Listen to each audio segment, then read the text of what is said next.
Welcome to the Coach's Edge podcast. I'm your host, Steve Kramer of Kramer Basketball and Coach's Edge. We're talking player development today. Why we recently took a coach's poll through my email list, and the most common response we got back from coaches who were asked, how do they want to improve? What area as a coach do they want to improve? And the number one area, the number one result that we got from coaches was in the area of skill development. And I think this makes sense because there's so much we don't know about the learning process, about skill acquisition. It's a rapidly growing space, not just with basketball training, but just with as teachers, whether it's sports, whether it's classroom. I feel like there's more studies coming out about how we learn. It's very interesting stuff.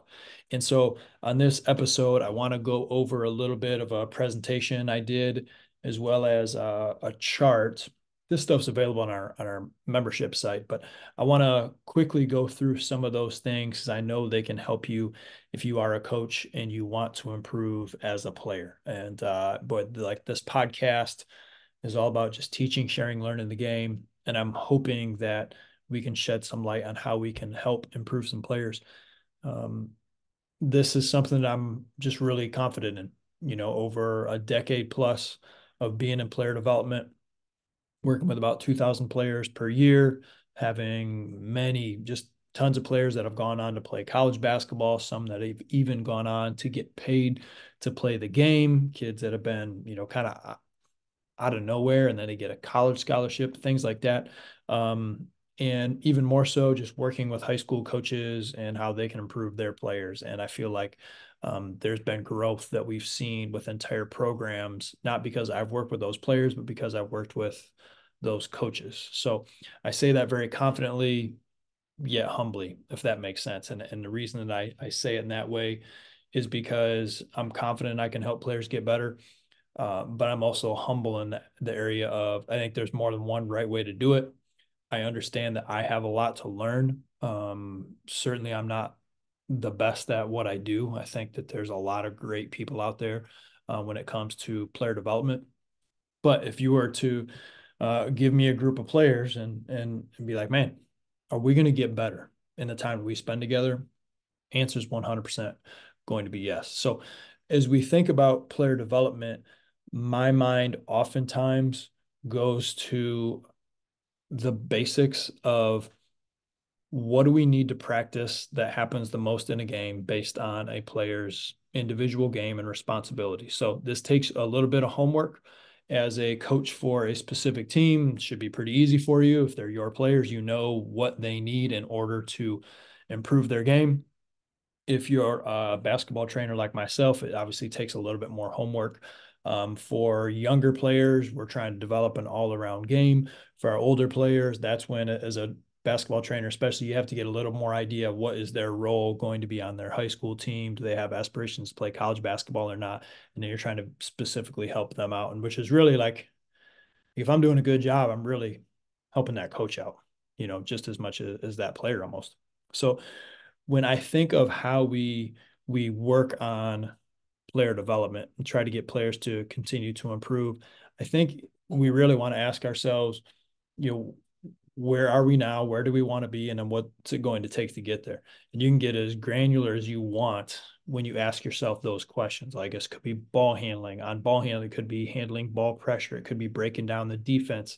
It could be handling the ball against the ball screen. Like, is as detailed as you want to go, you could get. But ask yourself, where are you now? Where do you want to be realistically? And then what's it going to take to get there? And then the timeline. We talked about setting smart goals in our recent episode. What's the timetable, right? If you say, hey, we're gonna work on these things and we got a plan for improvement, but if I want it by December, right, and it doesn't make sense to get there by December, is it really that realistic? How can we grow with the time that we have? If we don't have a good structure in place, we're already behind. We have a program development sheet and on our website that talks about Generally speaking, of course, there's different experience levels of players, different talent levels of players, but based on first grade and second grade, third and fourth, fifth and sixth, varsity team, what are some of the individual skills that we want them to have? Defense, shooting, ball handling, passing, rebounding. And then once you get into, say, rebounding, for example, by fifth and sixth grade, are they rebounding with two hands? Are they yelling shot? Are they initiating contact? Are they able to keep an opponent on their back if they're boxing out? Being able to get specific under these different skill development areas, and then be able to have we taught this? Can our players by fifth and sixth grade do these specific things? That's how you start to build a program, right? And that's how you also start to develop players. This is a document that I go back to all the time, especially in the fall when we kind of lean in. It's kind of a fresh start, beginning of the school year, basketball season we're working towards. And we've had all the summer travel camps, and now like this is a group we're going to consistently work with week by week until basketball season starts. So I look at this handout a lot, and I rely on it quite a bit, and occasionally I'll make some tweaks. But you want to create a guide for not just yourself but your coaching staff and how you want to improve players, right? Like if you want your players to finish off of 1 foot and off of 2 feet, if you want them to be able to pivot off their right foot and their left foot, how old do you think your player should be before they can do that? Okay, let's say third or fourth grade. Okay, well, by third or fourth grade, are they able to do it? If not, okay, well, now we got to adjust, make some adjustments with our winter basketball program, right? With opportunities that we have during the summer, so that when our players come in, like they're on pace as far as being able to execute the skills that you want them to execute, right? So that stuff is very, very important. The other place that my mind goes when I'm thinking about player development is, how do these workouts look from you call them drills or whatever you want, gameplay from those situations. And so the big ones are block practice and random practice. Block practice, the same skill being repeated over and over and over, right? There's minimal interruptions in between. If I have a shooting machine out and it's spitting basketballs out to me at the top of the key and I just keep shooting threes from the top of the key, it's block practice, right? Random practice, performing a skill of varying types of actions that are also mixed. Now, we can get a little more granular here. Decision making, right, is one of the biggest aspects of basketball and player development. And this is something that I think as coaches, we want to improve upon while still improving like the actual skill, the physical skills of the players, right? We want both of these things. I think as coaches, we always want to ask ourselves, are we getting the repetitions in at a game in like intensity, combined with the fact that the repetitions we're getting in with the game like intensity actually apply to the game, right? Because I could get a high amount of reps at a high intensity, but it does not necessarily apply to how I'm going to play it in a game. But if I can check those three boxes, I'm repping out something that I'm going to do a game, I'm doing at a speed and an intensity level that I would have to perform it in a game. And of course, the skills that I'm repping out, I have to do in a game. If I'm doing those three things, just those three things, we're in a good spot, right? We're in a good spot. So I think because there's so much information out there, there's different coaches and coaching websites on player development, and there's basketball trainers and player development, and there's you got pro and you have college and you have well-known high school, the international game. There's so many different people out there talking about player development. How are we trying to develop our players? It can be overwhelming. But if you're asking yourself, to me, if you're checking those three boxes, right, the reps, the intensity, the game application, we're in a good spot. And then the key for me is to continue to remind our players, right, the famous Kobe Bryant quote, I never get bored with the basics, right? And understanding that great players are great because they're great at what happens most. And I apologize for saying great so many times in one sentence, but that's true. Become great at the things that happen the most. Another recent podcast, one with I think it was with James Blackburn. Great episode on Olympic basketball. Go back and listen to that one. But we talked about if you were to watch Steph Curry drop 30, all right, and what's on Sports Center is going to be those two plays where you hit a 40-foot three and he had, 10 dribble moves. It was unbelievable. He hit this crazy shot. Like that's what's going to hit Sports Center, right? But that might be 5 or 6 points. Well, how to get the other 24 to get to 30, right? And there's going to be a bunch of catch and shoots. There's going to be a bunch of actions where he's moving without the ball. There's going to be probably one or two like shot fake, one dribble to the side, knock down a three type shots. Very efficient, extremely efficient, high IQ. And those are actually the things that happen most. And so that's the hard part because we live in such a fast-paced social media highlight kind of world is getting players like, listen, if you practice what got Steph Curry 6 points, you're not going to be as good of a player as practicing the things that got him 24 points, right? The 6 points are getting a million views on Instagram. The 24 points aren't. But the 24 points are 24 points, right? That's really what's making you great. And if he didn't have those two crazy highlights, he still dropped 24 and had a really good game, right? That's where we want to work towards, right? Also, just because something is basic doesn't mean it's easy. You know, if I'm on a consistent, I started this new workout program, right? Those lifts, I've done those lifts before.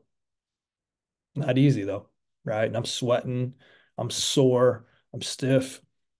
It wasn't a complex weightlifting program that I'm performing, but it's not easy. It's basic, but it's not easy.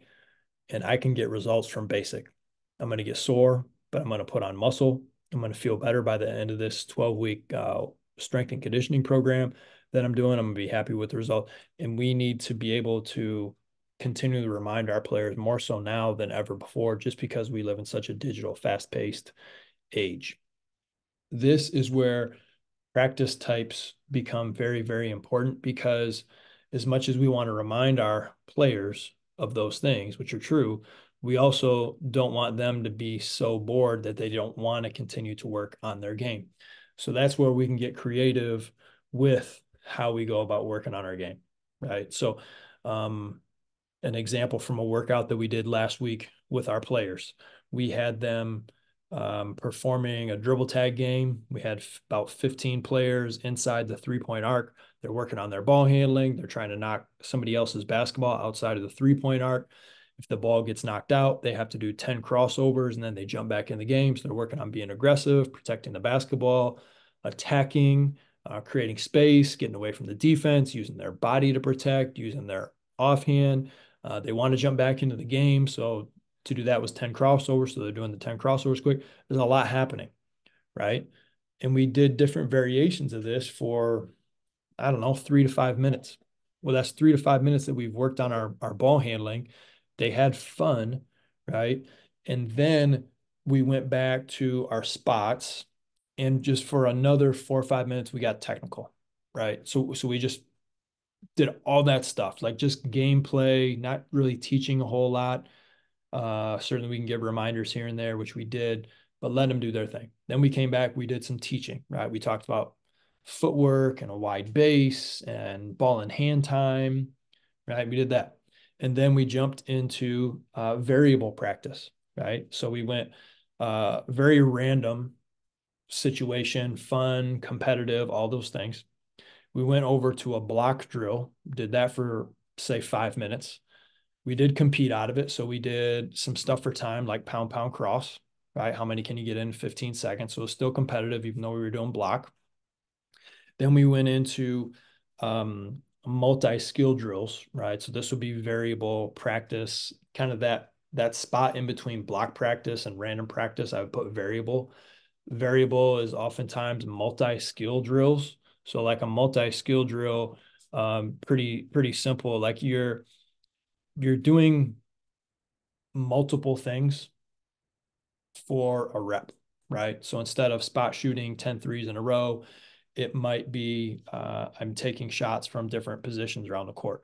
It might be a dribble move into a finish, a dribble move into a jump shot. Maybe I'm going dribble move, finish, dribble move, jump shot. Maybe going pass, cut into a handoff, dribble move, jump shot, next one, pass, cut. You like multi-skill drills, ball handling, passing, cutting, finishing, shooting, defense, whatever you want to you make up your own, right? So what we did with our younger players was we had them with partners. We had them dribble the basketball out to a certain spot, work on a pivot, work on a ball fake, make a different kind of pass, right hand, left hand. We changed it up, right? So it wasn't totally controlled by us. It wasn't totally not, it was a little bit of controlled chaos, right? Probably more controlled on this specific drill than chaos on that side, but multi skills, right? Footwork, passing, some communication involved as far as calling out your teammates, working on your right hand, your left hand. So that was good. So if we spent 15 minutes working on our ball handling, we worked on a random practice, a block practice, and a variable practice, multi-skill oriented setup. We're 12, 15 minutes into our workout. We've gotten ball handling stationary. We've got ball handling on the move. We've worked on protecting. We've worked on attacking. We've worked on passing. We've worked on pivoting. We've worked on communication. We're fired up. Everybody's been moving. All right. We're feeling good. It doesn't have to be like these long, boring segments of time.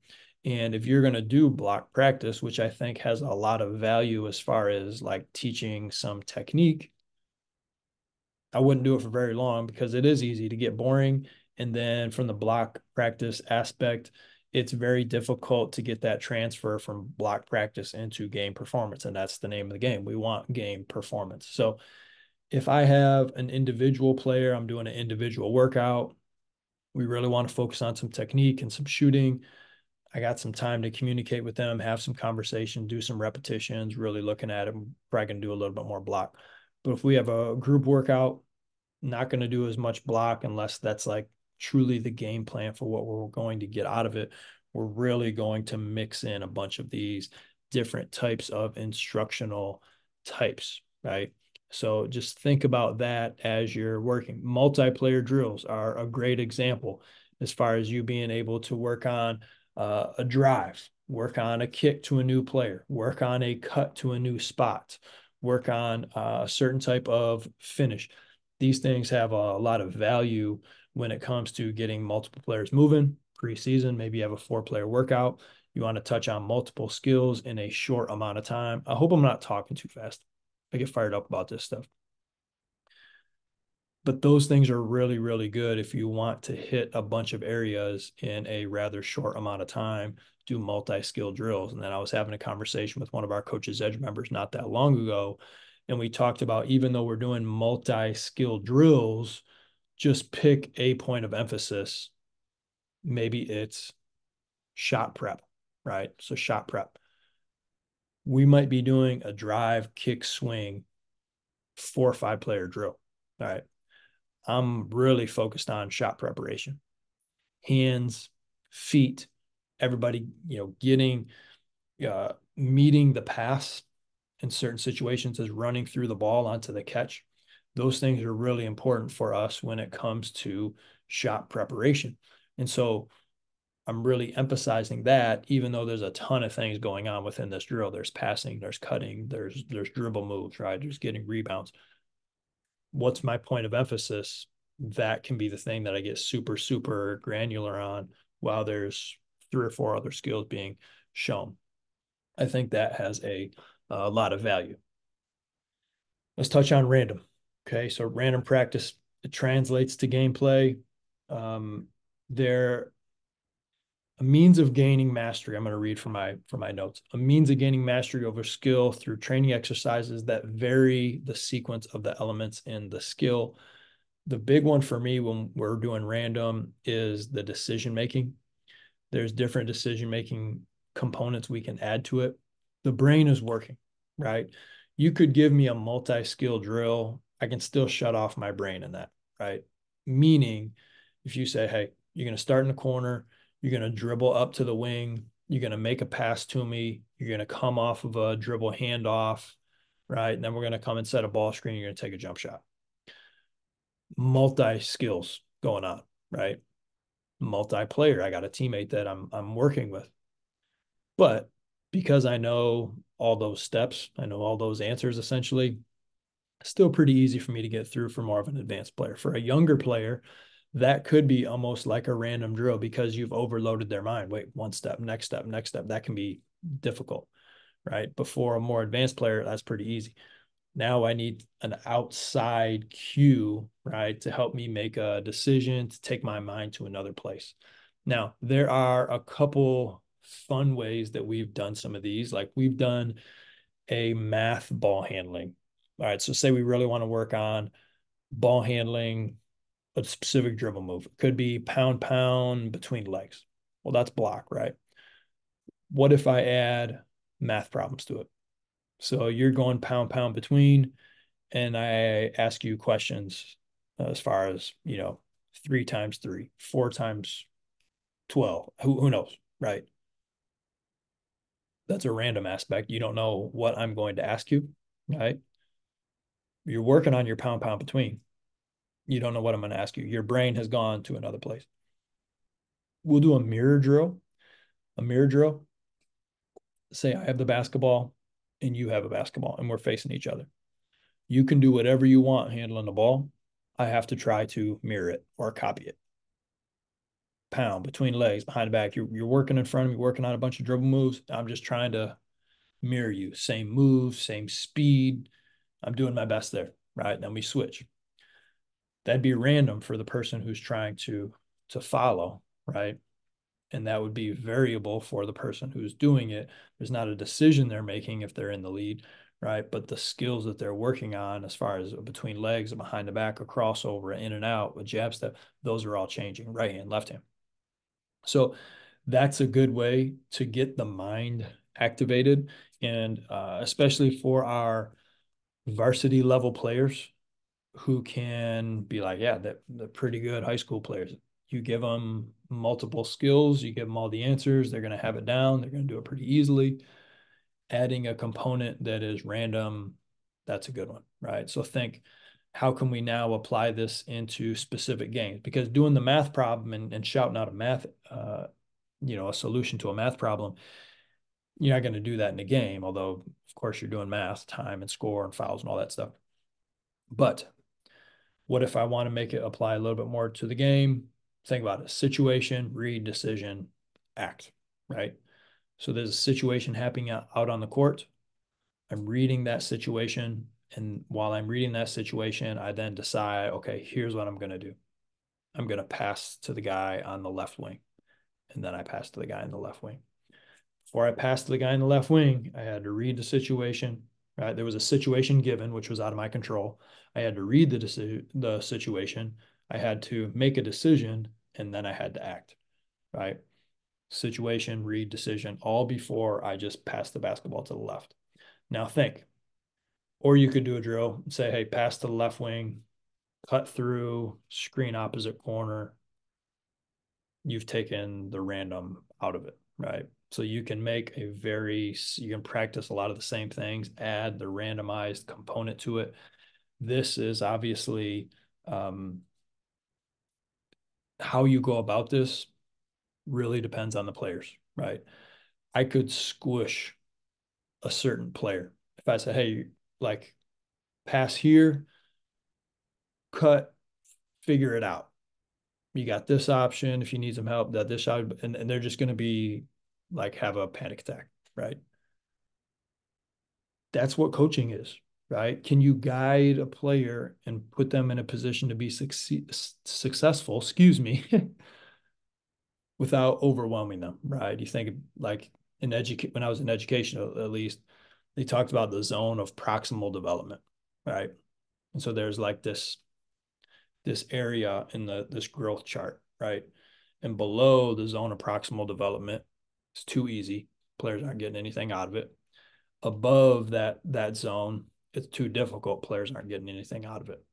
And so that's the fun part of coaching, right? Is that there isn't this is right, this is wrong, this is the best way. Well, what's best for one player may not be what's best for another player, right? That's the fun part about coaching is really figuring out what's that area of proximal development for each individual. And it's my hope and it's my job with Coach's Edge and with Kramer Basketball and all the players we work with that we're putting them in positions to succeed and to grow, which is pretty cool.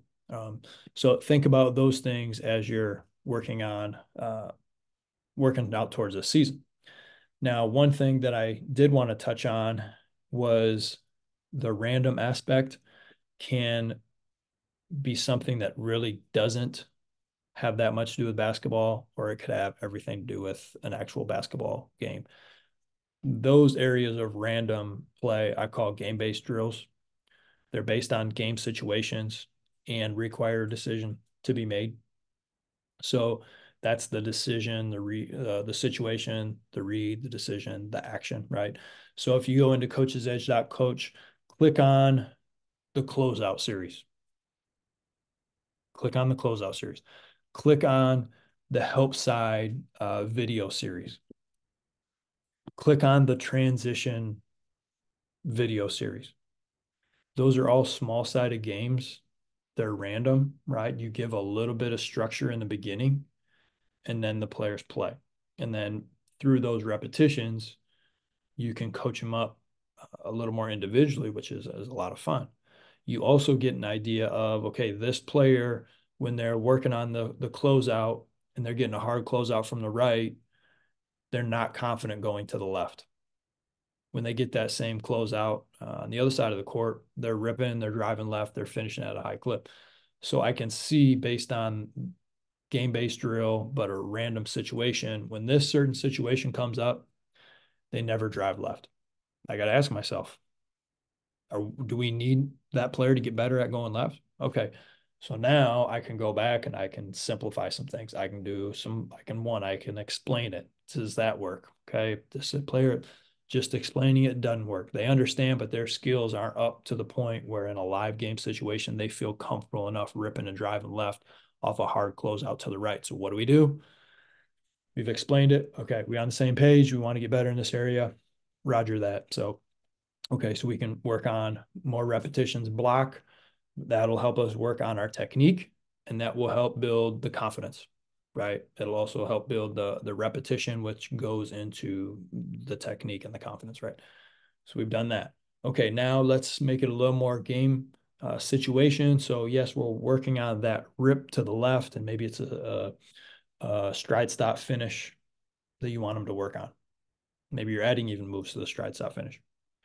But off that, like, let's start out with the dribble up from the corner up to the wing, pass to me, right? And then you're going to fake the handoff, flare back to the wing. I'm going to pass it back to you. And then we're going to rip drive left and get into your stride stop finish. So now we've added a multi-skill drill, right? This is more variable, right? There's different things going on throughout that series. Block, excuse me, gone block. For that, we've explained it. Gone block. We've gone variable.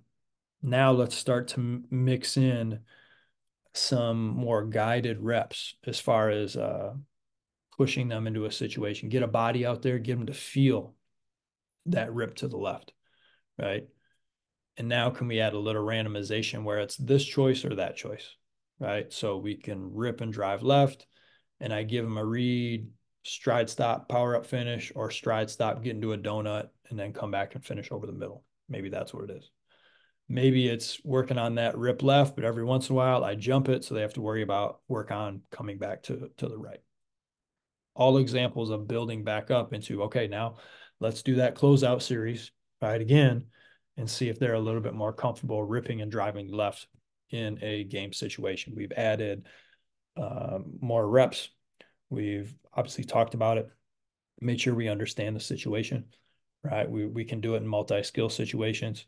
We've added a small decision, one or the other. All right, now let's go into a live game situation again where there's a larger outcome of possible answers or solutions in a sense. But the one as far as ripping and driving left, is the right answer in numerous situations, given this drill or situation that we were working on in a small sided game?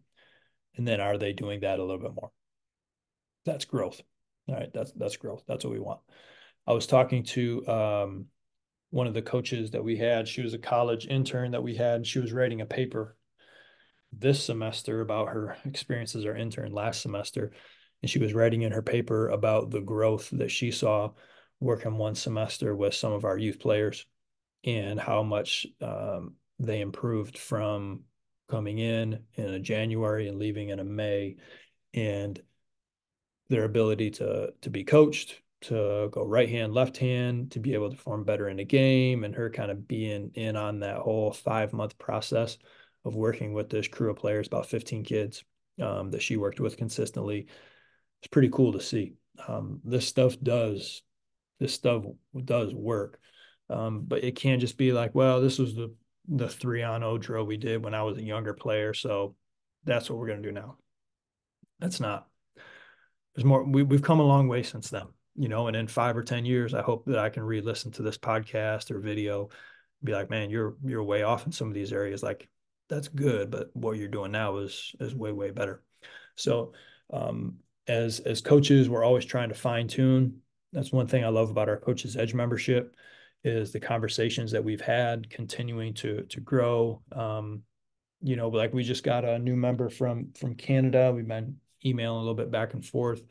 Super cool, but just a growth mindset, right? He's got a growth mindset on continuing to get better.